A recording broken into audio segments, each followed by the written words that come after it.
खरं तर त्यांचा आणि आमचा दोघांचाही जन्म 22 जुलैचा. दादा माझ्यापेक्षा 11 वर्ष मोठे होते. खऱ्या अर्थानं माझे दादाच होते.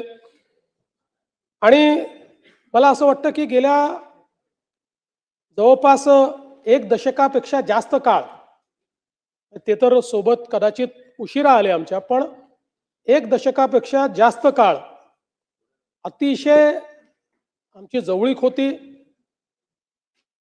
अतिशय चांगली मैत्री होती. त्याच्या आधी देखील आमची, कारण मी 99 साली आलो, त्यानंतर दादांची ओळख झाली, संबंध आणले. पण मी असं म्हणेन की साधारण 2014 नंतर एक भावनिक नातं हे दादांशी तयार झालं. मी अनेक वेळा माझ्या मुलाखतीत म्हणायचो की राष्ट्रवादी काँग्रेस आमचं स्ट्रॅटेजिक पार्टनर आहे. पण त्याच वेळी माझ्या मनात मात्र मला हे पक्क माहिती होतं की अजितदादा हे काही स्ट्रॅटेजिक पार्टनर नाही आहेत, तर अंतःकरणातनं आपल्यावर प्रेम करणारा अशा प्रकारचा आपला मित्र म्हणून खरं म्हणजे अजितदादांकडे मी बघितलं आणि त्यांनीही माझ्याकडे त्याच पद्धतीनं बघितलं.